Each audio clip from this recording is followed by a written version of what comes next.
2017 সালের দিকে চাকরির সুবাদে আমি মিরপুরে থাকতাম। আম্মু, আব্বু আর ছোট ভাই তখন ময়মনসিংহেই বাড়িতে থাকত। হঠাৎ একদিন রাতে আমার ছোট ভাই কল দিয়ে জানায় আম্মু খুব অসুস্থ, হয়তো মেডিকেলে নিতে হবে, আমি যেন দ্রুত বাড়ি চলে আসি। আম্মুর এমন খবর শুনে মুহূর্তেই মনটা খারাপ হয়ে গেল। অফিসের বসকে জানিয়ে তখনই বেরিয়ে পড়লাম বাড়ির উদ্দেশ্যে। নিজের বাইক থাকায় বাসের ঝামেলায় আর পড়তে হয়নি। ঢাকা থেকে গাজীপুর রাস্তার জ্যাম যেন আজীবন, যতবারই আসি জ্যাম লেগেই থাকে। মোটামুটি ভালোই বেগ পোহাতে হল ময়মনসিংহ হাইওয়েতে উঠতে। রাত প্রায় 11:30। চাঁদনী রাত, ফাঁকা রাস্তা, বাইকের স্পিড ফুল বাড়িয়ে দিলাম। যদিও এই রাস্তা, চাঁদের আলো, রাতের সৌন্দর্য উপভোগ করতে করতে বহুবার আমি বাড়ি গিয়েছি, কিন্তু এবার মনটা ভীষণ খারাপ। কখন আম্মুকে দেখব সেই প্রতীক্ষায় যেন রাস্তা আরও বড় হয়ে উঠল। রাজেন্দ্রপুর চৌরাস্তা থেকে কিছুটা সামনে আসতেই হঠাৎ বাইক বন্ধ হয়ে যায়। আচমকা বাইক বন্ধ হয়ে যাওয়ায় কন্ট্রোল হারিয়ে আমি ছিটকে পড়ে গিয়েছিলাম। হেলমেট থাকায় তেমন একটা ব্যথা পাইনি, শুধু হাতে এবং পায়ে একটু ছুলে গিয়েছিল। নিজেকে সামলে বাইকের কাছে আসলাম। বাইকেরও তেমন একটা ক্ষতি হয়নি, কিন্তু পরপর কয়েকবার চেষ্টা করেও বাইক আর স্টার্ট করতে পারলাম না। রাস্তায় দুপাশেই ঘন জঙ্গল, গাড়ির সংখ্যাও খুব কম। হাইওয়ে রোড, তাই কোনো গাড়িই দাঁড়াচ্ছে না। আশেপাশে না আছে কোনো মানুষ, না কোনো দোকানপাট। কি করব কিছুই বুঝতে পারছিলাম না। নিজেই কিছুক্ষণ চেষ্টা করলাম বাইকটা ঠিক করার জন্য, কিন্তু কোনো লাভ হল না, তাই বাইক ঠেলতে ঠেলতে সামনের দিকে এগোচ্ছিলাম সাহায্যের জন্য। হাঁটতে হাঁটতে হঠাৎ মনে হল কেউ পেছন থেকে আমার নাম ধরে ডাক দিল। কিন্তু আমার আশেপাশে মানুষ তো দূরে থাক, কোনো প্রাণীও নেই, চলন্ত কিছু গাড়ি ছাড়া। মনের ভুল ভেবে তেমন একটা গুরুত্ব দিলাম না। পরপর আরও কয়েকবার ডাকটা শুনে পিছনে ফিরলাম। যদিও পিছনে কাউকেই দেখতে পেলাম না, গাছপালা আর শুনশান নীরবতা ছাড়া। মনের ভুল ভেবে বাইকের দিকে ঘুরতেই চমকে উঠলাম। বাইকের কাছেই একটা লোক দাঁড়িয়ে আছে। বেটে মতো একটা লোক, অদ্ভুত একটা পোশাক পরা, হাত পা কিছুই দেখা যাচ্ছে না। আমি কিছু বলার আগেই তিনি জিজ্ঞেস করলেন, আগন্তুক, কি বাইক স্টার্ট হয় না? আমি, না, হঠাৎ কিভাবে যেন বন্ধ হয়ে গেল, এখন আর স্টার্ট নিচ্ছে না। আগন্তুক, পাশেই আমার গ্যারেজ আছে, চলেন গ্যারেজে নিয়ে দেখি কি করা যায়। আম্মুর চিন্তা আর বাইক ঠিক করার কথা ভেবে আমি আটসাট না ভেবেই তার সাথে তার গ্যারেজের দিকে চলতে শুরু করলাম। মিনিট 5 পর হাইওয়ের পাশ দিয়ে একটা সরু রাস্তায় নেমে পড়লাম। জঙ্গলের ভেতর দিয়ে গেছে এই রাস্তা, মানুষ খুব একটা চলাচল করে বলে মনে হয় না। রাস্তাটা এতটাই সরু যে বাইক সামনে গিয়ে আটকে পড়বে কিনা ভাবতেছিলাম। হঠাৎ সে বলে উঠল, আগন্তুক, আপনার কপাল ভালো যে আমারে পাইছেন, নাইলে সারা রাত বাইক নিয়া এই হানেই দাঁড়াইয়া থাকন লাগত। আর একটু সামনে আগাইলেই আমার গ্যারেজ। ভাবলাম হয়তো উনি ঠিকই বলছে, এত রাতে কে আসত আমাকে সাহায্য করতে। এসব ভাবতে ভাবতে প্রায় আরও 20 মিনিটের মতো এগোলাম, কিন্তু উনার গ্যারেজের দেখা পাচ্ছিলাম না। একটু রাগী গলায় উনাকে জিজ্ঞেস করলাম, আর কত দূর? কোনো উত্তর পেলাম না। পেছনে ফিরে দেখি লোকটা নেই। আশেপাশেও দেখতে পেলাম না, আমাকে রেখেই গ্যারেজে চলে গেল না তো। বাইকটা রেখে এদিক সেদিক খুঁজতে লাগলাম, কিন্তু কোথাও তার গ্যারেজ বা তাকে খুঁজে পেলাম না। প্রায় মিনিট 10 খোঁজাখুঁজি করে বাইকের কাছে এসে দেখি বাইক নেই। আশেপাশে কোথাও নেই। চোর ডাকাতের ফাঁদে পড়লাম না তো? কিন্তু আমি তো বাইক থেকে এতটাও দূরে যাইনি যে কেউ বাইক টেনে নিয়ে গেলে টের পাব না। তাহলে কোথায় গেল? মাথা কাজ করছিল না, কি হচ্ছে এসব কিছুই বুঝতে পারছিলাম না। হঠাৎ আবার সেই ডাকটা শুনতে পেলাম। ভারী গলায় কেউ আমার নাম ধরে ডাক দেয়, যেন খুব কাছে। কিন্তু আমার আশেপাশে কারো কোনো অস্তিত্ব নাই। তবে পশ্চিম দিকে দূরে একটা আলো দেখতে পেলাম। আগন্তুক লোকটার গ্যারেজের আলো হবে ভেবে সেদিকে এগোতে লাগলাম। কেমন অদ্ভুত লাগছিল চারপাশ, এত গভীরে কারো গ্যারেজ কিভাবে হয়? অনেকটা আসার পর দেখলাম এখানে কোনো গ্যারেজ নেই। একটা বিশাল গাছের নিচে একজন মানুষ মুখ ঘুরিয়ে বসে আছেন। তারই আশেপাশে এবং সম্পূর্ণ গাছটি জুড়ে কেমন একটা অদ্ভুত আলো ছেয়েছিল। একটু ভয় ভয় লাগছিল, তবুও সাহস নিয়ে লোকটাকে ইশারা করে ডাকলাম কিন্তু কোনো সাড়া দিল না। তাই তার কাছে যেতে থাকলাম, তার কাছে যেতে যেতে কেমন একটা গোংরানি আর অদ্ভুত পচা একটা গন্ধ অনুভব করছিলাম। তার আর আমার মধ্যে দূরত্ব তখন ১ কি ১.৫ হাত। আমি বলে উঠলাম, ভাই শুনছেন, আমি একটু বিপদে পড়েছি। লোকটা বসা থেকে উঠতে উঠতে ঘুরে তাকাল। উনি এতটাই লম্বা যে পাশের গাছটাও তার শরীরে ঢাকা পড়ে গেছিল। তার কোনো মাথা ছিল না, বুকের মধ্যে ৩টা চোখ এবং অসংখ্য বড় বড় দাঁত। আমার জান বেরিয়ে যাবার মতো অবস্থা, কারণ এমন জঘন্য জিনিস আমি আগে কখনো দেখিনি। তার গা থেকেই সেই আলো এবং অদ্ভুত গোংরানি আসছিল। বস্তুটা আমার দিকে হাত বাড়িয়ে এমন একটা গোংরানি দিচ্ছিল যে আমার কানের পর্দা ফেটে যাওয়ার মতো অবস্থা। ২ হাতে কান চেপে ধরলাম, তবুও সহ্য করতে পারলাম না। হঠাৎ কিছু দূরে আরেকটা অদ্ভুত সাদা আলো দেখতে দেখতে সেখানেই জ্ঞান হারালাম। ফজরের আয়ানের শব্দে আমার জ্ঞান ফিরে আসল। নিজেকে আবিষ্কার করলাম সেই গাছটার নিচেই। বাইকটাও আমার পাশেই রাখা। চাপা আলোয় চারপাশ হালকা ভাবে বোঝা যাচ্ছে। শীতল বাতাস বইছে, সাথে ফজরের আয়ান। উঠে দাঁড়াতে গিয়ে দেখলাম আমার থেকে কিছুটা দূরে সেই অদ্ভুত সাদা আলোটার অবস্থান। যেন একটা স্নিগ্ধ, সুন্দর, পবিত্র আলো, যার ভেতর থেকে দুটো মায়াবী চোখ আমার দিকে অপলক তাকিয়ে আছে। চোখ দুটো যেন আমার খুব চেনা, খুব পরিচিত। আয়ান শেষ হওয়ার সাথে সাথে আলোটাও মিলিয়ে গেল। চারদিক স্বাভাবিক, পাখিরা ডাকাডাকি করছে। নিজেকে সামলে যত দ্রুত সম্ভব জঙ্গল থেকে বেরিয়ে পড়লাম। হাজারো প্রশ্ন মাথায় ঘুরপাক খাচ্ছে। সাথে মনটাও কেমন যেন উতলা হয়ে উঠেছে মায়ের জন্য। বাইক তখনও স্টার্ট নিচ্ছিল না, তাই একটা পিকআপ ঠিক করে বাইকটা নিয়ে ময়মনসিংহ সদরে আসি। পরিচিত একজনের দোকানে বাইকটা রেখে বাকি পথ সিএনজি দিয়ে গেলাম। রাস্তায় আর কোনো সমস্যা হল না। সকাল ৯টার দিকে আমি বাড়ি পৌঁছালাম। বাড়িতে অনেক লোক, উঠোনের মাঝে একটা খাটিয়ায় কাউকে কাফনের কাপড় পরিয়ে রাখা হয়েছে। ছোট ভাই অঝরে কেঁদে যাচ্ছে। আব্বু পাথরের ন্যায় বসে আছে। আত্মীয় স্বজন সবাই উপস্থিত, সবারই চোখে পানি। কাছে যেতেই দেখলাম এটা আমার চিরচেনা সেই মুখ এবং সেই মায়াবী দুটো চোখ। এক দৃষ্টিতে কিছুক্ষণ তাকিয়ে রইলাম। কি সুন্দর, স্নিগ্ধ একটা চেহারা, যেন আল্লাহর নূর গড়িয়ে পড়ছে। অজান্তেই চোখে পানি চলে আসল। ছোট ভাইকে জড়িয়ে ধরে আমিও মনটা হালকা করে নিলাম। ১১টায় আম্মুর জানাজা এবং দাফন সম্পন্ন হয়ে গেল। বেলা বাড়ার সাথে সাথে মানুষের সংখ্যাও কমতে লাগল। রইলাম শুধু আমি, আব্বু, ছোট ভাই আর মায়ের অসংখ্য স্মৃতি। এভাবেই কেটে গেল কিছুদিন। মাঝে একদিন আমি আম্মুকে স্বপ্নেও দেখেছিলাম। তার সেই মায়াবী চোখে অপলকভাবে আমার দিকে তাকিয়ে আছে। শহরে ফেরার আগে আমি আমাদের মসজিদের হুজুরের কাছে গিয়েছিলাম। তাকে সম্পূর্ণ ঘটনা খুলে বলার পর উনি বলেছিলেন, হয়তো তুমি কোনো খারাপ জিনের পাল্লায় পড়েছিলে, ভাগ্য ভালো আল্লাহ তোমার সহায় হয়েছিলেন তাই বেঁচে গেছ। আর সেই সাদা আলোর কথা জিজ্ঞেস করায় উনি বলেছিলেন, মায়ের মমতা এবং আল্লাহর রহস্য এমনই এক জিনিস, যা ইহকালে আমাদের পক্ষে বোঝা সম্ভব না। ভয় শুধু ভয় ভূত মামা ইউটিউব চ্যানেল। আজ থেকে প্রায় ৪০ বছর আগের ঘটনা। আমার এক বড় আব্বার সঙ্গে ঘটে যাওয়া এক বাস্তব ঘটনা আপনাদের সাথে শেয়ার করব। তার ভাষ্যমতে বলার চেষ্টা করলাম। শীতের মৌসুম ছিল। রমজান মাস। রমজানের কোনো এক মধ্যরাতে প্রকৃতির ডাকে সাড়া দেওয়ার জন্য আমি বাইরে বের হই। আমাদের বাড়ির পাশে মেঠো রাস্তা আর রাস্তার পাশে বাঁশঝাড় আছে। জোছনার রাত। আমি একটা বিড়ি জ্বালিয়ে রাস্তা পার হয়ে বাঁশঝাড়ে যাই। মিনিট খানেক পর হঠাৎ আমি একটা অদ্ভুত শব্দ শুনতে পাই। মনে হয় কেউ অনেক কষ্টে কান্না করছে। আর শব্দটা ক্রমাগত আমার দিকেই এগিয়ে আসছে।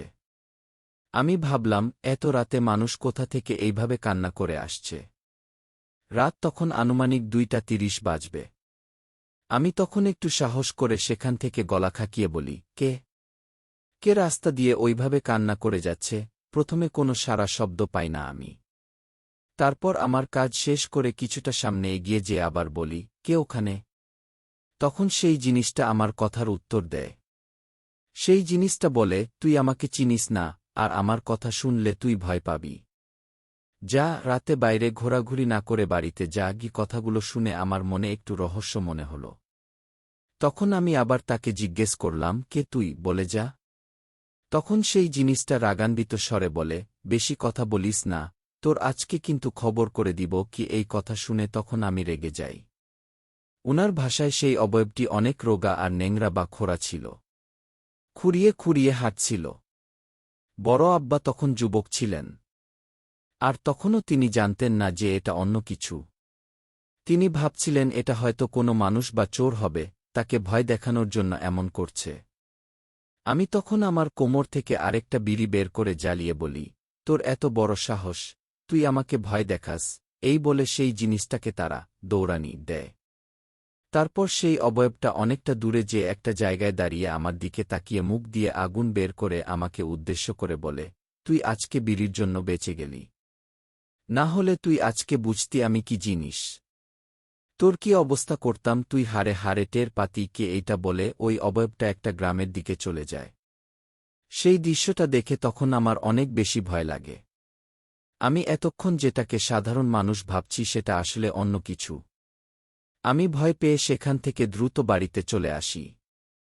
এরপর সেই ঘটনাগুলো দাদা-দাদিকে বললে তারা আমাকে দ্রুত গোসল করতে বলেন। তারপর আমি গোসল করি। সেই রাতে আমার প্রচুর জ্বর আসে। অনেক অসুস্থ হয়ে পড়েছিলাম আমি।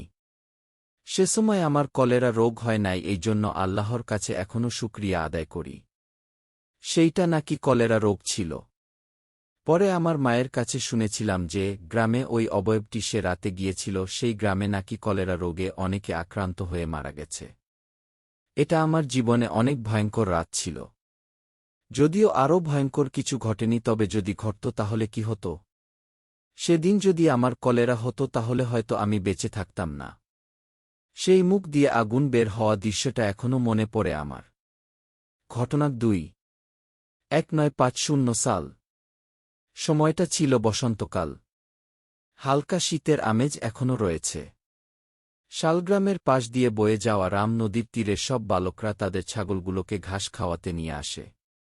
একদিন সকালে আমি আর কয়েকজন মিলে আমাদের ছাগলগুলোকে ঘাস খাওয়ানোর জন্য বের হই। দিনটা ছিল খুবই শান্ত। ঋতুচক্রের কারণে আকাশ কিছুটা মেঘাচ্ছন্ন ছিল। আমাদের বাড়ি থেকে নদী পর্যন্ত মিনিট 10-এর রাস্তা। আমার ছাগলগুলো সবার থেকে কিছুটা দূরে খুঁটির সাথে বেঁধে রেখেছিলাম এবং নদীর পাড়ে সবাই বসেছিলাম। হঠাৎ খেয়াল করে দেখলাম আমার একটা ছাগল ছানা নেই। ছাগল ছানাটাকে খুঁজতে খুঁজতে আমি সবার থেকে কিছুটা দূরে একটা নিরিবিলি জায়গায় চলে এসেছি, সেটা বুঝতেই পারিনি। এদিক সেদিক লক্ষ্য করে কাউকেই দেখতে পেলাম না। কিন্তু একটা জায়গায় যে আমার চোখটা আটকে গেল। দেখি এই লোকশূন্য জায়গায় একটা বৃদ্ধ মহিলা সাদা শাড়ি পরে বসে আছে। আমি ভাবলাম তাকে জিজ্ঞেস করে দেখি এই দিকে তিনি কোনো ছাগল ছানা দেখেছেন কিনা। আমি ছোট ছিলাম, ভয় তেমন বুঝতাম না। মনে মনে ভাবলাম হয়তো তিনিও ছাগলকে ঘাস খাওয়াতে নিয়ে এসেছেন এবং তার ছাগলের সাথে আমার ছাগল ছানাও আছে। তাই একটু খুশি হয়ে আরও সামনে গেলাম তার সাথে কথা বলার জন্য। এটা ছিল আমার জীবনের অনেক বড় একটা ভুল। সামনে যেয়ে তার থেকে ঠিক 1 হাত দূরে ছিলাম। দেখি তিনি বিভৎস চেহারা নিয়ে, পুরো মুখমণ্ডল বসন্তে ভরা, আমাকে হাতের ইশারায় তার কাছে ডাকছেন। আমার ভয়ের সীমানা অতিক্রম করে যায়। আমি সেখান থেকে সব শক্তি দিয়ে দৌড় দিয়ে যেখানে ছাগলগুলো বেঁধে রেখেছিলাম সেখানে এসে অজ্ঞান হয়ে যাই। তারপর সবাই আমার অবস্থা দেখে কিছু বুঝে আমাকে আমার বাড়িতে নিয়ে আসে। আমার জ্ঞান ফেরার পর বুঝতে পারি আমার শরীরে অনেক জ্বর। সেই সময় ডাক্তার ছিল না। হুজুর এনে ঝাড়ফুঁক দিয়েও কিছু হয়নি। পরদিন আমার পুরো শরীর বসন্তে ভরে যায়। আমার শরীরে হাট কাঁপানো জ্বর এবং বসন্ত। আমি প্রায় মরে যাচ্ছিলাম। শেষমেশ কোথা থেকে যেন এক বড় হুজুরকে এনে অনেক চেষ্টার পর আমি সুস্থ হয়েছিলাম। কেউ বলতো না যে আমি আর বাঁচব। সবাই ভেবেছিল যে মারা যাব। ওই বৃদ্ধ মহিলা নাকি ছিল বসন্ত বুড়ি। এটি আমার এক আঙ্কেলের সাথে ঘটে যাওয়া বাস্তব ঘটনা। ঘটনা 3, আমার এক ভাইয়ের কাছ থেকে শোনা ঘটনা। তার বাসা গাজীপুরের কাপাসিয়া এলাকায়। এই ঘটনা প্রায় 8 বছর আগের। তখন আমার বয়স ছিল ১-৯ এর মতো। আমি মাঝে মাঝে ধূমপান করতাম। আমাদের বাজার বাসা থেকে প্রায় ১০ মিনিটের হাঁটা পথ। বাজারে অনেক রাত পর্যন্ত আড্ডা দিতাম বন্ধুদের সাথে। অনেক রাত করেই বাসায় একাই ফিরতাম। কখনো কোনো দিন কিছু চোখে পড়েনি বা কোনো কিছু ঘটেনি। একদিন কোনো কারণে মাগরিবের আগে বাসায় যাওয়ার জন্য রওনা দিই। ফাঁকা রাস্তা কিছু ছিল না বিধায় হেঁটে যাচ্ছিলাম। রাস্তার মাঝেই মাগরিবের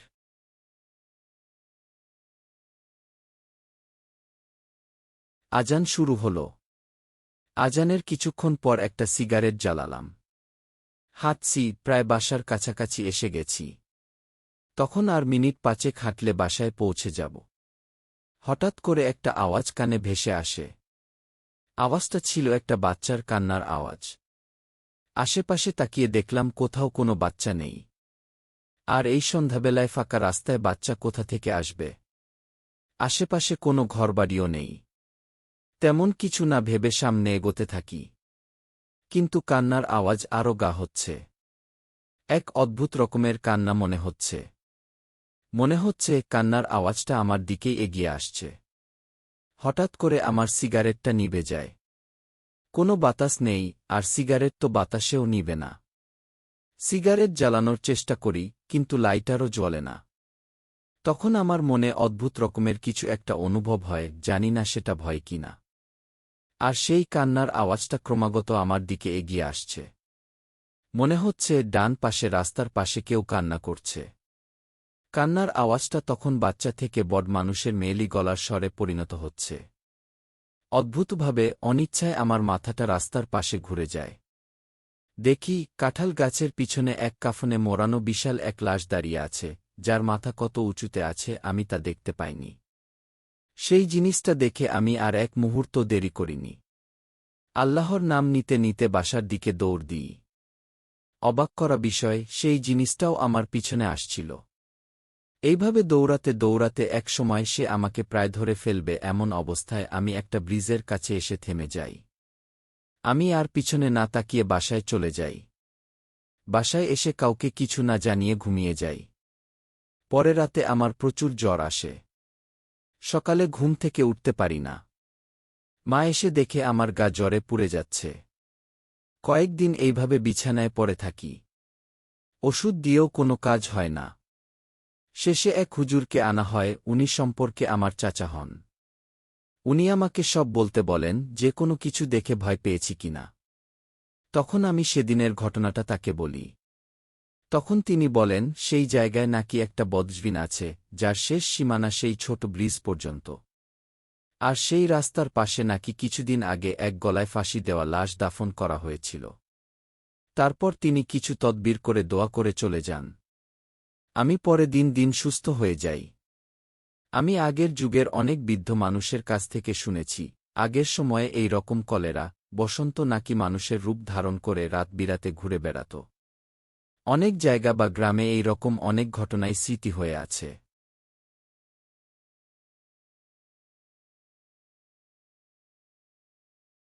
ঘটনাটি বলবো না করেও বলেই ফেললাম। আমি কিছুটা ভীতু, কিছুটা দ্বিধান্বিত। সময়টা ২০২৩। আলমডাঙ্গা শহরের গা ঘেঁষা এক গ্রাম। ব্যক্তিগত কারণে নাম বলছি না। তবে ঘটনাটা আমার বাড়ির পাশের। বৃদ্ধের নাম শমসের আলী। তার ৭ ছেলে আর এক মেয়ে। বড় সংসার। ছেলে মেয়েদেরও নাতিপুতি আছে। সুন্দর না? কি ভালো লাগবে সবাই মিলেমিশে থাকলে। তাদের সবারই সবার সাথে মিল আছে। তবে তাদের নসিবে হয়তো বদনজর আছে। নয়তো ওরা নিজেরাই অভিশপ্ত। কেন বলছি? থাক, কারো দোষত্রুটি তুলে ধরব না। ঘটনা জানানোর খাতিরে কিছুটা বলছি, না বৃদ্ধ জোয়ান কালে ভালো ছিল, আর না তার সন্তানেরা। কেউ ধার্মিক না, ধর্মকে সম্মানও করে না। পরের অনিষ্ট করা। চারিত্রিক ত্রুটি। তাদের হাতে কয়েকটা খুনও নাকি হয়েছে। সে যাই হোক, মৃত্যুশোক সব পরিবারেই কম বেশি লাগে। কিন্তু তার পরিবারে যেন তার ৪ ছেলে, বৌমা, নাতি নাতনি, সবটাই অকাল মৃত্যু। বৃদ্ধ শমসের যুবককালে কেমন জোয়ান তাগড়াই ছিল। তাকে একালে দেখেও বোঝা যেত। সাদা ফর্সা, লম্বা, বলিষ্ঠ, মাথা ভর্তি সাদা চুল, মুখে সাদা দাড়ি, সদা হাস্যোজ্জ্বল মুখ, প্রচণ্ড রকমের ধার্মিক, পরিবারের দায়িত্ব জ্ঞান সম্পন্ন কর্তা। এই মানুষের নামে কটুকথা আমি আজও মানতে পারি না। সে ঢাকায় একটা বড় কারখানার নৈশপ্রহরী। এই বয়সে সে যাতায়াত করে দিব্যি। কিন্তু সে বার গা ভর্তি জ্বর নিয়ে বাড়ি ফিরলেন বৃদ্ধ শমসের। জ্বরের ঘোরে বাড়ি চিনে আসা দায়। কি জানি দেখে তার ভয় করেছে, তার থেকেই জ্বর। কি যে সে দেখেছে তা কিন্তু কাউকে বলতেন, উচ্চারণ করতেও ভয় পেতেন। যাই হোক, আমাদের বাড়ির ঠিক সামনে মসজিদ। উনি আয়ানের আগে মসজিদে উপস্থিত হতেন। নামাজ পড়ে দেরিতে বাড়ি ফিরতেন। পরিবারের সবাইকে, এমনকি তার বুকেও নামাজের জন্য অনুরোধ করতেন, কেউই আমলে নিত না তাকে। জ্বর কিন্তু ছাড়ে না। ডাক্তার দেখাচ্ছেন, লাভ হয় না। বাড়িতে শান্তি পান না। সারারাত শুয়েবসে কাটিয়ে দেয়, ঘুম নেই। সে রাতে ফজরের আজান হয়নি তখনও। অজু করে মসজিদের উদ্দেশ্যে রওয়ানা হন। বৃদ্ধ বাড়ির দরজা খুলে রাস্তায় পা রাখেন। ল্যাম্পপোস্টের আলোয় পুরো রাস্তা আলোকিত। তবে কেউ নেই রাস্তায়, একটা কুকুরও না। উনি ধীর পায়ে মসজিদের দিকে এগিয়ে চলেন। হঠাৎ সামনে তাকাতেই দেখেন লম্বা, দীর্ঘদেহী কে যেন একটা দাঁড়িয়ে। কালো আলখাল্লা পরা, আপাদমস্তক সবটা ঢাকা, কালো চাদরে মোড়ানো। উনাকে দেখছে সে। বৃদ্ধ ঘাবড়িয়ে যায়। ভীতি তাড়ানোর জন্য আগ বাড়ান, কে? কে উডা? কোনো উত্তর নেই। হাঁটতে বেড়াইছ নাকি? বৃদ্ধ লোকটি ভাবে হয়তো সকালে হাঁটার জন্য বের হয়েছে। এবারও উত্তর নেই। তখনও তাকিয়ে আছে আগন্তুক। সে নারী কি পুরুষ বোঝা যাচ্ছে না। বৃদ্ধ শমসের দাঁড়িয়ে দেখার চেষ্টা করেন। যা দেখেন তাতে তার শরীরের প্রত্যেকটি রক্তকোষ জমে যায় যেন। ঠান্ডা এক হিমবাহ বয়ে যায় সরীসৃপের মতো তার শির দ্বারা বেয়ে। না, কোনো বিকৃত মুখ না। সবই স্বাভাবিক। অস্বাভাবিক কেবল তার দৃষ্টি। কি অসম্ভব রকমের শীতল সে দৃষ্টি। কোনো ভাবাবেগ নেই, অনুভূতি নেই তার, না হাসি, না কান্না, না ক্রোধ, না ক্ষোভ, আছে শুধু ভাবলেশহীন চাহনি। সে দৃষ্টি যেন চামড়ার শরীর ভেদ করে অন্তরের খবর নিতে পারে, তার দৃষ্টি যেন কেবল তার আত্মার উপর। বৃদ্ধ শমসের আড়ষ্ট হয়ে যায় ভয়ে, সাহস হয় না আর একটা কথা আওড়াবার। ধীর পায়ে পাশ কাটিয়ে চলে যেতে চায়, কিন্তু কেন জানি মসজিদটা অনেক দূরে মনে হয়, নাকি তার গতি মন্থর হয়ে গেছে, বুঝতে পারে না। প্রতি পদক্ষেপে বুক কেঁপে ওঠে, এই বুঝি সে এসে আঁকড়ে ধরে। কত জিনভূত সে দেখেছে, এত ভয় তো তার করেনি। কে সে? শমসের কোনা রকমে মসজিদে প্রবেশ করে, কেউ নেই মসজিদে। হাফ ফেলবার আগে কি একটা ভেবে মসজিদের দরজা খুলে উকি দিয়ে দেখে, আবারও বুকটা ধড়াক করে ওঠে। আগন্তুক তখনও সেখানেই দাঁড়িয়েছিল। সেও পিছ ফিরে তাকিয়ে আছে একইভাবে। এবার বৃদ্ধ শমসের ঘুমিয়ে ওঠে ভয়ে। নামাজ শেষে মুসল্লিগণ একে একে বেরিয়ে যান। সে নামাজ পড়ে বসে থাকে। বাড়ি ফেরার সাহস নেই। ইমাম সাহেব মসজিদে তালা দেবেন, কিন্তু বৃদ্ধ শমসেরকে বসে থাকতে দেখে পাশে বসেন উবু হয়ে। দাদা, বাড়ি যাবে না এখন? বৃদ্ধ শমসের হাত চেপে ধরে ইমাম সাহেবের, আমার গায়ে ফু দিয়ে দে তো ভাই। ইমাম সাহেব তাই করেন। ভয় নেই দাদা। কি হয়েছে আমাকে বলেন। বৃদ্ধ বাইরে তাকিয়ে দেখেন ভোরের নীলচে আলো ফুটেছে। তবে তিনি কিছুই বলেন না। ধীর পায়ে উঠে বাড়ি ফিরে আসেন। এরপর থেকে তার শরীরের আরও অবনতি ঘটে। আমরা চিনতেই পারতাম না তাকে। এমন গোলগাল চেহারা তার, দুদিনেই হাড় জিরজিরে হয়ে গেছে, চোখের নিচে কালি পড়েছে, গলায় কালো ধাগা, হাতে লাঠি উঠে গেছে, হাঁটতে পারেন না তাছাড়া। আর মসজিদে যেতে পারেন না। ভয় পান শুধু। ওই আগন্তুককে নাকি প্রায় প্রায় দেখেন, তার বাড়ির ভেতর হেঁটে বেড়ায়। ছায়ার মতো অনুসরণ করে তাকে। সারাক্ষণ নজর রাখে। না পেরে এটা সে তার স্ত্রীকে জানান। এবার ডাক্তারের পাশাপাশি কবিরাজও ডাকা হয়। ফলাফল একই অবস্থা। বৃদ্ধ শমসের বিছানা শায়িত হয়ে যায়। সে নাকি তার পাশেই থাকে, আয়ান হলে চলে যায়, আবার ফিরে আসে। বৃদ্ধ বিছানার সাথে সিটিয়ে থাকে। এভাবে আরও কিছুদিন কেটে যায়। উনি তখন বদ্ধ উন্মাদ। একা একা কাঁদতেন। সবাইকে বলতেন, তোরা কেউ আমাকে বিশ্বাস করলি না তো, আলা আমি মরলি বুঝিস। তোরা কারো কিছু আর চুরি করিস না, আর গাইল কুরাস না রে। ওই দেখ পুলিশ আসছে। নামাজ পড়, নামাজ। দোয়া কর। আবার অদৃশ্য কোনো কিছুর উদ্দেশ্যে বলতেন, আমাকে আর ভয় দেখাস না, আর মারিস না, ওরে আমাকে ছেড়ে দে, ও আল্লাহ আমার ভয় করছে, ওকে যেতে বলো, যাহ যাহ যাহ। তারপর শুরু হয় আরও কষ্ট, তখন মনে হতো উনি যেন প্রতি মুহূর্তেই মরে যাচ্ছেন, এত যন্ত্রণা হচ্ছে তার। বিভিন্ন পশুর মতো ডাকতেন। কি লাফালাফি করতেন, বিছানা কাঁথা খামচে ছিঁড়ে ফেলতে চাইতেন। তার আপনজন, আত্মীয় স্বজন, পাড়াপড়শিরা সবাই তার শান্তিময় মৃত্যু কামনা করত তখন। কারো কোনো দোয়ায় যেন কাজের না, তার নিপীড়ন কেউ লাঘব করতে পারছিল না। দিন দুবেলা কবিরাজ আসত, ডাক্তার আসত। ওই বাড়ির যারা ছিল, বাড়ির সদস্য, আগত আত্মীয় যারা বৃদ্ধ শমশেরের সেবা শুশ্রূষা করতেন, তারা সকলেই ভয় পেয়েছেন নানাভাবে। কারো গর্ভপাত হয়ে গেছে। কেউ কেউ অসুস্থ হয়ে বাধ্যগত চলেও গেছে। একজন দুজন কোনো মানুষ তার পাশে রাত কাটাতে পারত না ভয়ে। একজনকে পরে বলতে শুনেছি, ওই সময় বাড়িতে একটা ঠান্ডা বাতাস ঘুরে বেড়াত, সে বাতাস কোনো সাধারণ বাতাস না। তো এভাবেই আরও কিছুদিন যায়, বৃদ্ধ বিবশ হয়ে বিছানায় মিশে থাকত। আবার যখন ওই বাতাসটা আসত, সে অজানা পশুর ডাকের মতো শব্দ করত। পাশে কোরআন তেলাওয়াত, নামাজ কোনোটাই যেন কাজে দিত না। আমার ফুপির বাসায় জামায়াতের বৈঠক হয়। একটা আন্টি অতিথি হিসেবে আসেন, উনি জানতে পেরে শমশেরের বাসায় যেতে চান। তবে শর্ত বাসায় কোনো পুরুষ মানুষ যেন না থাকে। তো তাই হয়, বিকেলের পরন্ত রোদ এসে পড়ছে। আন্টিসহ অনেক ভদ্রমহিলা ওখানে উপস্থিত থাকেন। সবাই দোয়া মোনাজাত করেন তার জন্য। মৃত্যু ভয়ঙ্কর। তারও ভয়ঙ্কর তার আয়াব। যদি তখন মৃত্যু না হয় অথচ তার যন্ত্রণা হচ্ছে, তা না জানি কত ভয়ঙ্কর। এর থেকে পরিত্রাণ নেয়, যদি থাকে তা দিতে পারে কেবল একমাত্র সেই সে, যে এই নশ্বর দুনিয়ায় অতি অসহায় আমাকে আপনাকে পাঠিয়েছেন, আর আগলে রেখেছেন পরম মমতায়, অগণিত রহমতে, অফুরন্ত নেয়ামতে। অথচ কি অকৃতজ্ঞই না এই আদম সন্তানেরা! সে কোনো পাপের পাপিতা আমরা জানি না, পাপিত আমরাও। জানতে বা অজান্তে, গোপন বা প্রকাশ্য, কবিরা বা সগীরা। পাপ তো মানুষের দ্বারাই হয়। হায় আল্লাহ! এক ফোঁটা নাপাকি পানির থেকে শুরু করে তুমি এই বার্ধক্য পর্যন্ত স্বাদ ছাড়নি, এত অসহায় বানিয়ে অনন্ত যাত্রা পর্যন্ত হাত ছেড়া না। তুমি ছেড়ে যেও না আল্লাহ, যেমন ঘুটঘুটে আধারে মা তার কোলের অবলাকে একা ছাড়ে না। তুমি কি মায়ের থেকেও আপন না?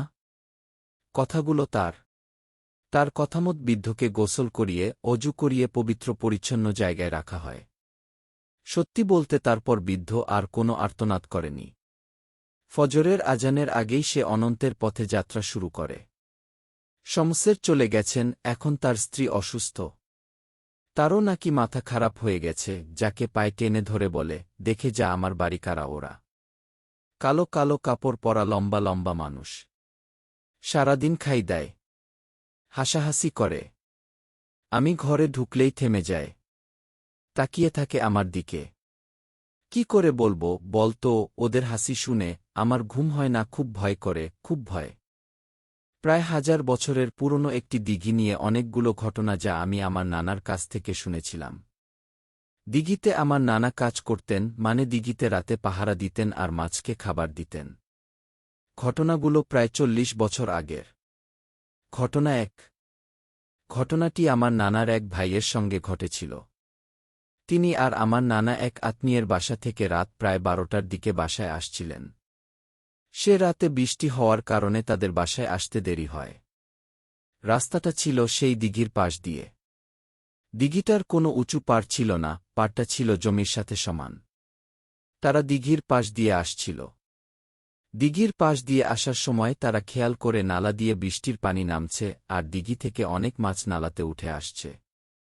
অনেকগুলো মাছ দেখে আমার নানার ভাই বললেন, চল মাছগুলো ধরি কি, তখন আমার নানা বলেন, না, চলেন বাসায় যাই। এই জায়গা ভালো না, এই দিঘিটা ভালো না। আর অনেক রাত হয়েছে, বাড়িতে যাই, চলেন গি। এখানে বলে রাখা ভালো যে আমার নানা যেমন সাহসী এবং ধার্মিক ছিলেন, তেমনি উনার ভাইও সাহসী এবং ধার্মিক ছিলেন। তখন তিনি বলেন, আমার কিছু হইবে না, আমি ভয় পাই না। তুই যা কি। তখন তিনি আমার নানার কথা পাত্তা না দিয়ে সাহসের বলে মাছগুলো ধরতে যান, আর আমার নানা তখন বাড়িতে চলে আসেন। দিঘি থেকে আমার নানাদের বাড়িটা ছিল ৫-৭ মিনিটের রাস্তা। আমার নানা বাসায় এসে ঘুমিয়ে পড়েন। পরের দিন ভোরবেলায় আমার নানাকে উনার ভাবি ডাকতে থাকেন। তখন তিনি তাদের বাড়িতে যেয়ে দেখেন উনার ভাই কাদামাটিতে পুরো শরীর মাখানো আর তার অবস্থা খুবই খারাপ। তখন তাকে গোসল করানো হয়। তারপর তিনি তার সাথে ঘটে যাওয়া ঘটনাটা সবাইকে বলেন। গত রাতে আমার নানা চলে আসার পর তিনি একলা মাছগুলো ধরতে থাকেন। কিছু সময় মাছ ধরার পর তিনি খেয়াল করলেন যে হঠাৎ দিঘির মধ্যে থেকে একটা ঘূর্ণিঝড় মতো বাতাস শো শো শব্দ করে তার দিকে আসছে। কিন্তু কোনো দিকে কোনো বাতাস নেই। তিনি বিষয়টা বুঝতে পারেন। কিন্তু তিনি সেখান থেকে নড়েননি, সেখানেই ছিলেন। তার মনের মধ্যে চিন্তা হল যে জিনিসটা কি সেটা তিনি দেখবেন। সেই বাতাসটা আসতে আসতে তার সামনে এসে পড়ে আর সেটা একটা সশরীরে জিনে রূপান্তর হয়। তিনি তখন বলেন, কে তুই? তখন জিন বলে, আমি এই জায়গার মালিক, যে জায়গা থেকে তুই মাছ ধরেছিস। আর তোর তো সাহস কম না, তুই আমার সামনে থেকে আমার মাছ নিয়ে যাবি কি? তারপর আবার তিনি বলেন, এই মাছগুলোতে তোর নাম লেখা আছে নাকি? আমার নানা বলেন তার ভাই নাকি একটু ট্যারা কিসিমের মানুষ ছিলেন যার তার সাথে তর্কাতর্কিতে জড়াতেন, তারপর তাদের মধ্যে তর্কাতর্কি হয় আর পরে তাদের মাঝে লড়াই হয়। নানার ভাই উনি খুব সাহসী আর ধার্মিক ছিলেন এবং তিনি অনেক কিছু জানতেন। তাদের মাঝে নাকি অনেকক্ষণ পর্যন্ত লড়াই হয়। শেষে তিনি সেই লড়াইয়ে হেরে যান। সেই সুযোগে সেই জিন তাকে কাদামাটিতে গলা টিপ দিয়ে চুবিয়ে রাখে। তারপরে তিনি জ্ঞান হারান। ভোরবেলা ঝিরিঝিরি বৃষ্টি হওয়ার কারণে তার জ্ঞান ফিরে। তখন তিনি কোনোভাবে বাড়িতে আসেন। এসে সবাইকে এই ঘটনাটা জানান। পরবর্তীতে সেই সকালেই তিনি শেষ নিঃশ্বাস ত্যাগ করেন। ঘটনা ২। আমার নানা তখন সেই দিঘিতে কাজ করতেন। বর্ষার এক মৌসুমে দিঘির পানি কমানোর জন্য এক রাতের বেলা আমার নানা আর তার এক ভাতিজা পানি সেচের জন্য মেশিন সেট করছিলেন। তারা তাদের মতো করে কাজ করছিলেন, তবে তখনও পানি সেচ শুরু করেননি। হঠাৎ নানার ভাতিজা দেখেন যে অনেক বড় একটা তেলাপিয়া মাছ জমিতে লাফাচ্ছে। সেটা দেখে তিনি নানাকে ডাক দিয়ে বলেন, চাচা দেখেন, অনেক বড় একটা মাছ। মাছটা ধরি চাচা গি। তখন নানা দেখে আসলেই একটা মাছ। নানা তখন বলেন, আরে বোকা, ওইটা মাছ না, অন্য কিছু। তুই এই দিকে চলে আয়। মাছ শুকনো জায়গাতে কিভাবে আসবে? তুই তাড়াতাড়ি এই দিকে চলে আয় গি। ঘটনা ৩। ঘটনা ২ এর মতোই কোনো এক বর্ষার মৌসুমে দিঘির পানি কমানোর জন্য পানি সেচের ডিজেল মেশিন সেট করা হয়। কাজটা দিনের বেলাতে করা হয়েছিল কারণ সেই দিন আমার নানা অসুস্থ ছিলেন। সেই দিন শুধু তার ভাতিজাই কাজ করছিলেন। দিনের বেলা সব কাজ করে রাতে মেশিন চালু করে পানি সেচের জন্য। আর দিঘির পাড়েই একটা টং ঘর বানানো ছিল রাতে পাহারা দেওয়ার জন্য, সেটাতে তিনি ঘুমান। হঠাৎ মাঝরাতে কারো ডাকাডাকিতে তার ঘুম ভেঙে যায়। বাইরে গিয়ে দেখে কেউ নেই। তিনি ভয় পেয়ে আবার টং ঘরে ঢুকে পড়েন। কিছুক্ষণ পর তিনি বাইরে কারো দৌড়ানোর আওয়াজ শুনতে পান। কিছুক্ষণ পর আবার বাইরে সুজোরের আওয়াজ শুনতে পান। এর মাঝে হঠাৎ অঝোর ধারায় বৃষ্টি শুরু হয়, কিন্তু কোথাও কোনো মেঘ ছিল না। শুধু সেই টং ঘরের উপরেই বৃষ্টিটা হচ্ছিল। আসলে সেই টং ঘরে হারিকেন জ্বালানো ছিল, সেটা নিভানোর জন্য এমন বাতাস আর ঝড় হয়েছিল। এক সময় সেই সুজোরটি টং ঘরের দরজায় ধাক্কা দিতে শুরু করে। তিনি অনেক চিৎকার করে অনেককেই ডাকছিলেন, কিন্তু কেউ তার ডাক শুনতে পাননি। তিনি এত কিছু সহ্য করতে না পেরে সেখানে অজ্ঞান হয়ে যান। পরের দিন সকালে দিঘির মালিকের ডাকে তার জ্ঞান ফিরে। পরে তিনি সেই রাতের ঘটনা তার পরিবারকে ও আমার নানাকে জানান। ঘটনা ৪। আমার নানা ৫ ওয়াক্ত নামাজ পড়তেন সব সময়। তিনি এক রাতে ঈশার নামাজ আদায় করার জন্য টম থেকে নেমে অজু করার জন্য দিঘির ধারে আসেন। তিনি যখন অজু করার জন্য দিঘি পাড়ে বসবেন, এমন সময় হঠাৎ তার সামনে দিক থেকে একটা সবুজ রঙের আলো তার মাথার উপর দিয়ে দ্রুত পিছনে যায়। তিনি মনে মনে ভাবলেন, হয়তো এখন যদি তিনি অজু করতে বসেন, তাহলে সেই জিনিসটা হয়তো পিছন থেকে তাকে আক্রমণ করতে পারে। তাই তিনি অজু না করে কিছুক্ষণের জন্য আবার টং ঘরে চলে যান। সে দিঘি নিয়ে অনেকেই অনেক কথা বলে। শুনেছি আগের দিনে নাকি রাতের বেলা অনেক বড় বড় মাছ ভেসে উঠত দিঘিতে। দিঘির পাশে একটা বাঁশঝাড় আছে, রাতের বেলা সেটার মাঝে আগুনের মতো অনেক আলো উড়ে বেড়াত। সেই দিঘি কখনো নাকি শুকানো যায় না। ঘটনাটি ঘটে 2011 সালে আমার এক দুঃসম্পর্কের আন্টির সাথে। তিনি আমার থেকে বয়সে 3-4 বছরের বড়। তার নাম সালেহা। তিনি আমার চাচাতো বোনের বড় ভাসুরের মেয়ে। দেখতে খুবই সুন্দরী। তাদের বাড়ি মাদারীপুর জেলার প্রত্যন্ত একটি গ্রামে। আমার চাচাতো বোনের নতুন বিয়ে হওয়ার কারণে আমরা সকলে বৌভাতের অনুষ্ঠানে তাদের বাড়িতে যাই।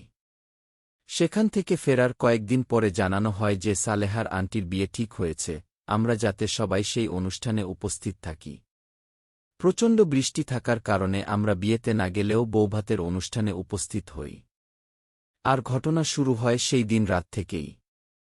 শ্বশুরবাড়ি থেকে বাপের বাড়ি আসার পর সালেহা আন্টি আর কিছুতেই সেই বাড়ি ফিরতে চান না এবং বিভিন্ন ধরনের অঙ্গভঙ্গি করতে থাকেন, যেমন একা একা হাসা, মানুষকে গালাগালি করা, একা একা কারো সাথে কথা বলা। এই ধরনের বিভিন্ন অসঙ্গতি তার মধ্যে দেখা যায়।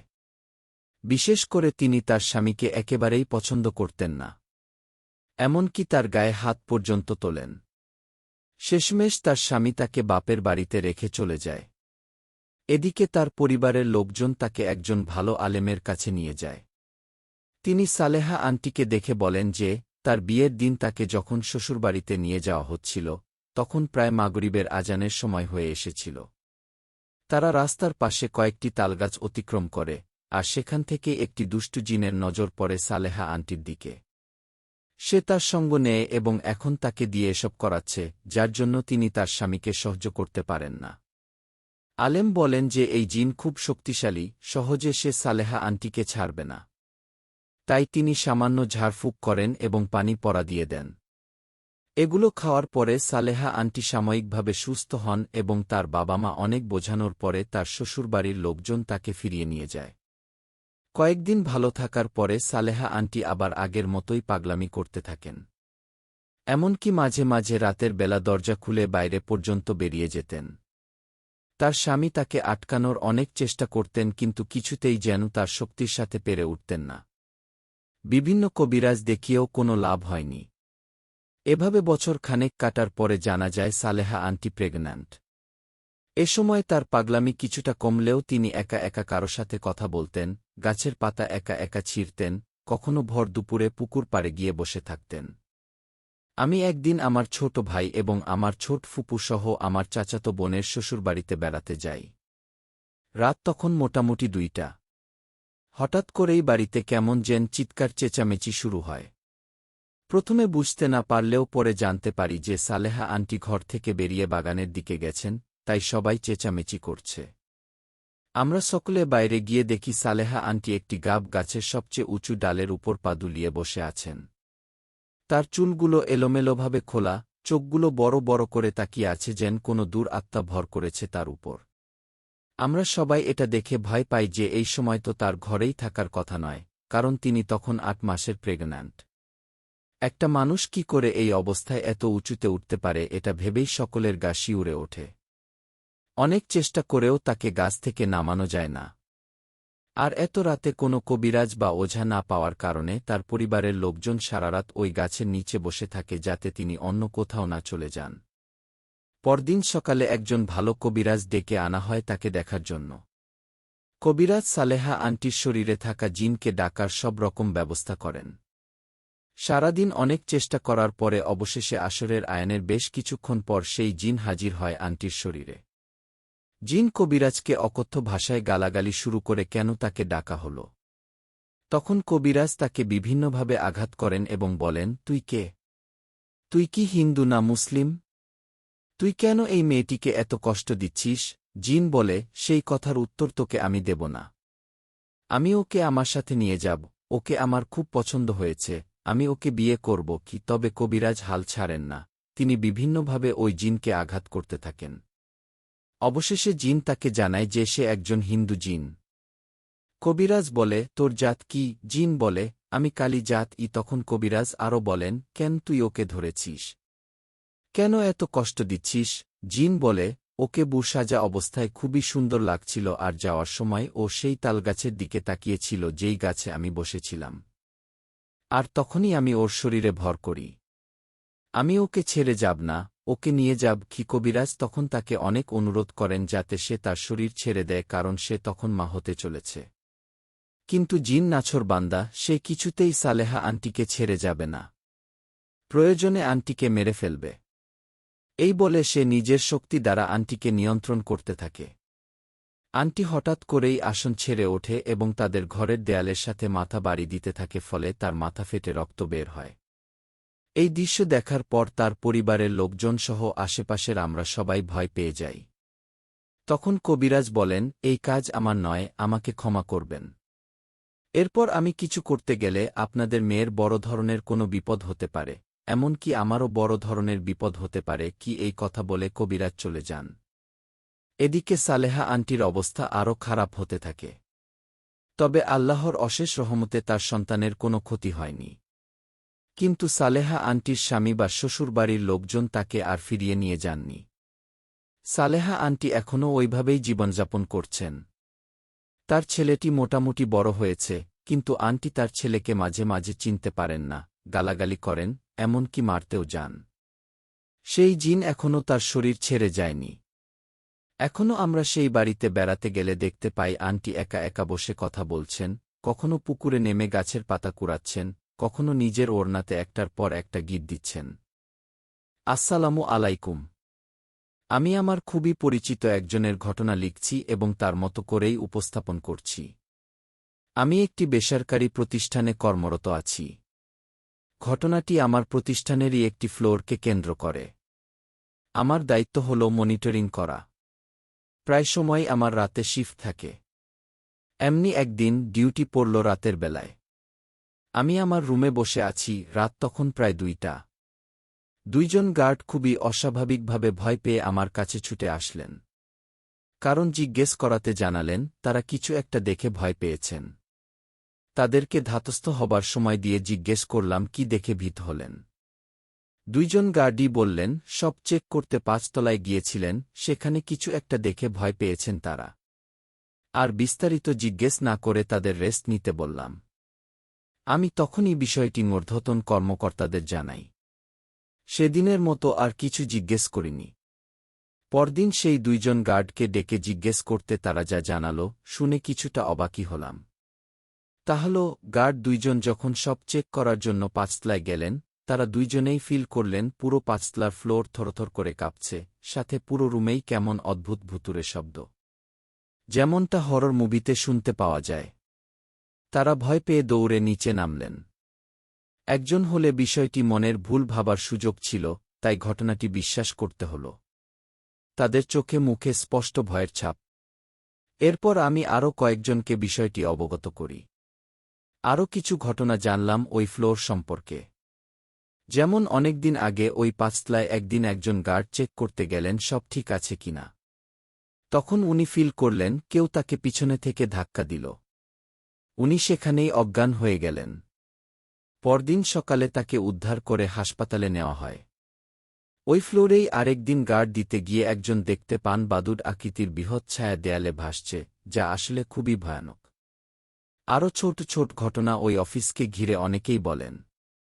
যেমন আরেক দিন আমার একজন কলিগ রাতে ঘুমাচ্ছিলেন। বলে রাখি, কোম্পানির সাথেই আমাদের কোয়ার্টার। 2 কি 3টা বাজে অনেক শব্দে তার ঘুম ভেঙে যায়। ঘুম ভেঙে শুনতে পেলেন অনেকগুলো কুকুর একসাথে ডাকাডাকি করছে। বিশ্বস্তা কি দেখার জন্য বেলকনিতে গিয়ে দেখতে পান অনেকগুলো কুকুর একটি একতলা বিল্ডিংয়ের ছাদে উঠে ওই অফিসের দিকে তাকিয়ে তার স্বরে ডাকাডাকি করছে। উনি কিছুটা ভয় পেয়ে চলে আসেন সেখান থেকে। আমি কখনোই তেমন কিছু ফেস করিনি। একদিন রাতের শিফটে দরজার সামনে থেকে খচখচ আওয়াজ আসছিল, যেমন কোনো মানুষ চলাফেরা করলে আসে। তো আমি দেখার জন্য দরজা খুললাম, কিন্তু কেউ ছিল না। আমি করিডোর দিয়ে হেঁটে একটু সামনে এগিয়ে দেখলাম গোমটা একটা বাতাস আমার শরীর ছুঁয়ে গেল। আমি তখনই রুমে ফিরে আসলাম। বিশ্বাসটা ততটা আমলে নেইনি। আরেক দিন আমার রুমে ফজরের সালাত আদায় করার সময় চোখ যায় গ্লাস ডোরের ওপাশে। সেখানে খুব লম্বা সাদা ছায়ার মতো ছিল। আমি যতক্ষণ নামাজে ছিলাম ততক্ষণ ছায়াটি ছিল। স্বাভাবিকভাবে আমি কিছুটা অস্বস্তি অনুভব করলাম। নামাজ শেষে দরজা খুলে কাউকে পেলাম না সেখানে। এই প্রতিষ্ঠানে কাজ করার আগে আরেকটি প্রতিষ্ঠানে কাজ করতাম, সেখানকার কিছু অভিজ্ঞতা শেয়ার করছি। ওই কোম্পানির সাথেই ছিল আমার কোয়ার্টার। আমি থাকতাম একদম ছাদের নিচের ফ্ল্যাটটাতেই। এজন্য প্রায় সময়ই ছাদে উঠে যেতাম। তো একদিন এমন ছাদে বসে ফোন ঘাটাঘাটি করছি। 2 সেকেন্ডের ভিতরেই ঘটনাটা ঘটল, একটা শ্যাডো ছাদের এক পাশ থেকে আরেক পাশে চলে গেল। বলে রাখা ভালো, আমি এসবে তেমন একটা ভয় পাই না। যেহেতু কোয়ার্টার, তাই একটা হোল রুমের মতো রুমেই একসাথে অনেকগুলো বেড, আর ছিল একটা কমন বাথরুম, যার পাশেই দেয়ালে একটা আয়না লাগানো, একটা বেলকনি। যেহেতু ঢাকা শহর আলোর শহর, কখনোই পুরোপুরি অন্ধকার হয় না। সেখানে দরজা জানালায় পর্দা না থাকায় আমি যখন রাতে ঘুমাতে যেতাম প্রায় সময় দেখতাম আয়নায় 2টা ছায়া ঠিক যেন আমার দিকেই তাকিয়ে আছে। মাঝে মাঝে একটা ও থাকত। ঠিক ভয় না, কিছুটা অস্বস্তি লাগত। আর কিছু ঘটনা ঘটত যেখানে আমি বসতাম। আমার দায়িত্ব ছিল খাবারের হিসেব করা আর বাজারের দিকটা দেখা, তাই সবার কাজ শেষ হলেও হিসেব করতে করতে আমার কাজ একটু দেরিতে শেষ হতো। এটাই ছিল রুলস। তো একদিন রোজার সময়, রাতের খাবার শেষে আমার কাজগুলো দ্রুত শেষ করছি, ওদিকে সেহরির সময় হয়ে এলো প্রায়। হঠাৎ একটা আওয়াজে চোখ তুলে তাকিয়ে দেখলাম একটা চেয়ার আপনা আপনি ঘুরে গেল। আমি ঘটনার আকস্মিকতায় থু হয়ে গেলাম। আমার স্পষ্ট মনে আছে আমি সব কিছু গুছিয়ে রেখেছিলাম। আবার আরেকদিন রোজার মাঝেই সব কিছু গোছাতে কিছুটা দেরি হয়ে যায়। তাই সবাই চলে গেলেও ক্যান্টিনে আমি একাই ছিলাম। সব রুমের লাইট অফ করে যখন মেইন ডোর লক করতে যাব দেখলাম রান্নাঘরের দরজার পাশে কে যেন দাঁড়িয়ে আছে। প্রায় দরজার সমান লম্বা, পুরো কালো অবজব, ঝাঁকড়া চুল আর বলে 2টা চোখ তাকিয়ে আছে দরজা ধরে। রান্নাঘরের জানালা ছিল থাইগ্লাস, যার কারণে বাহিরের হালকা আলোতে স্পষ্ট দেখলাম। সাথে সাথেই রুমের লাইট জ্বালিয়ে সেখানে গেলাম দেখতে, কিন্তু কিছুই ছিল না তখন। এই ছিল ঘটনা। এছাড়াও তিনি আরও কিছু ঘটনা শেয়ার করেছেন। সময় করে লিখব ইনশাল্লাহ। আমি জিজ্ঞেস করলাম তিনি ভয় পান না কেন। উত্তরে তিনি বললেন, মা ছোটবেলায় বলতেন সাহস হল লক্ষ্মী। তাই কিছু দেখে সে যেন ভয় না পায়। আর তার আরেকটা কথা, সবাই আল্লাহর সৃষ্টি, তাই তাকে দেখে আমি ভয় কেন পাব? আমি তার মুখোমুখি হব। অনেক বছর আগের কথা। তখন আমার বাবার জন্ম হয়নি। তিনি তখন আমার ঠাকুমার গর্ভে। আমাদের এলাকা নাকি তখন মেছো পেতনির জন্য খুব কুখ্যাত ছিল। এরা নাকি রাতের অন্ধকারে মানুষকে একা পেলে যদি তার কাছে মাছ থাকত তখন মানুষকে ভয় দেখিয়ে মাছকে রেখেত। তো ঠিক সেরকমই এক রাতের ঘটনা। আমার ঠাকুমার বাবা, অর্থাৎ আমার বড় বাবা, মেয়ে গর্ভবতী থাকার কারণে মেয়েকে দেখতে আমাদের বাড়িতে এসেছিলেন। যেহেতু আমার ঠাকুমায়ের তখন ভরা মাস ছিল, তাই তিনি যে গর্ভবতী তা তাকে দেখলেই বোঝা যেত। সেদিন রাতে ঠাম্মার বাবা রাতে বাথরুমে যাওয়ার জন্য বাইরে বের হলেন। এখানে বলে রাখি, পেতনিদের নাকি পেট প্রচুর বড় ছিল। তো সে বাইরে গিয়ে অন্ধকারে দেখছেন, কারণ যেহেতু তখন কারেন্টন এর ব্যবস্থা ছিল না। তিনি দেখলেন বাগানের মধ্যে আমার ঠাম্মি দৌড়ে গিয়ে কাঁঠাল গাছ বেয়ে উপরে উঠে যাচ্ছেন। সেটা দেখে তিনি তো রীতিমতো অবাক।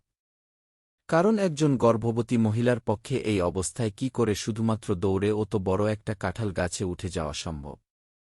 তিনি পিছন পিছন দৌড় দিলেন সেটা দেখে এবং বারবার বলছে, তুই এটা কি করছিস? তোর কি মাথা খারাপ?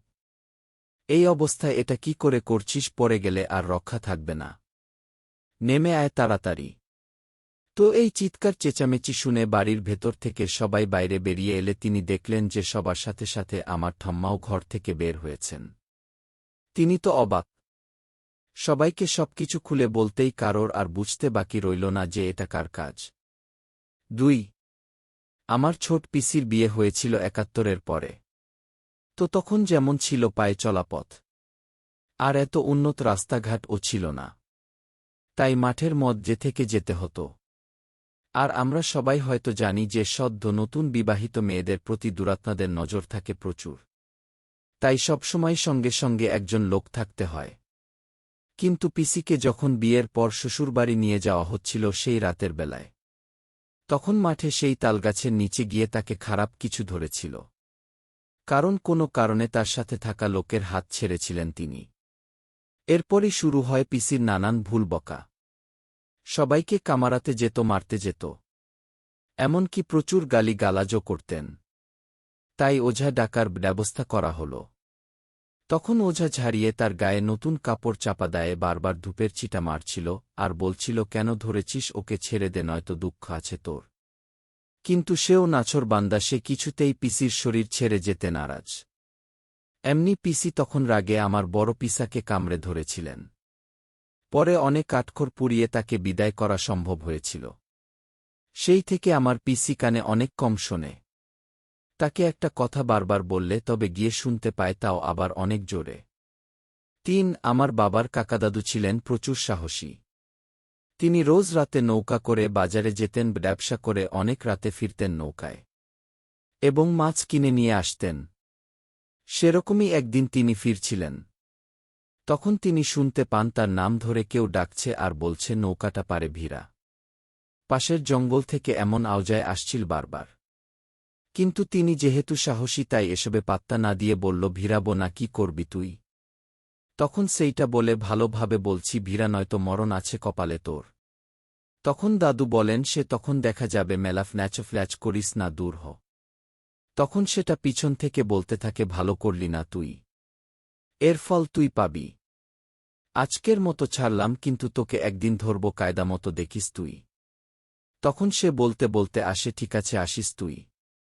এরপর একদিন রাতে তিনি হেঁটে হেঁটে বাড়ি আসছিলেন, তখনই সেটা তার পথ আঁকড়ে দাঁড়ায়। সেটা নাকি দৈত্য আকৃতির কিছু। এসে দাদুকে বলে, কিরে, খুব তো সাহস দেখিয়েছিলি সেদিন, আজ তোর প্রতিশোধ নেব। আমাকে না করা তোর আজ হবে। বলেই সেটা তার উপর ঝাঁপিয়ে পড়ে। কিন্তু সেই দাদু যেমন ছিলেন সাহসী, তেমনি ছিলেন শক্তিশালী ও।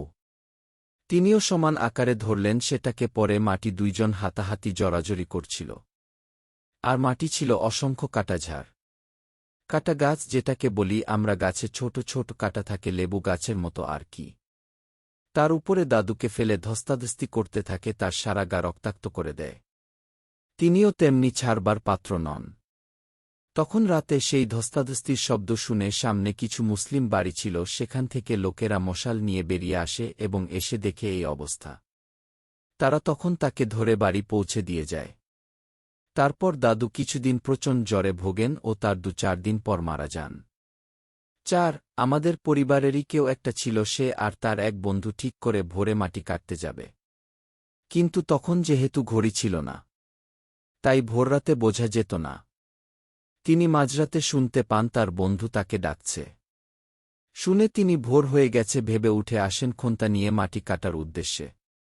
এখানে একটা কথা ক্লিয়ার করি, আমি যেহেতু সনাতন ধর্মের, আর প্রত্যেকটা ঘটনা আমার ফ্যামিলির, তাই আমাদের মধ্যে ভূতপ্রেত তাড়ানোর জন্য আমরা রাম নাম স্মরণ করি, এতে ভূত চলে যায়, ওরা ভয় পায়।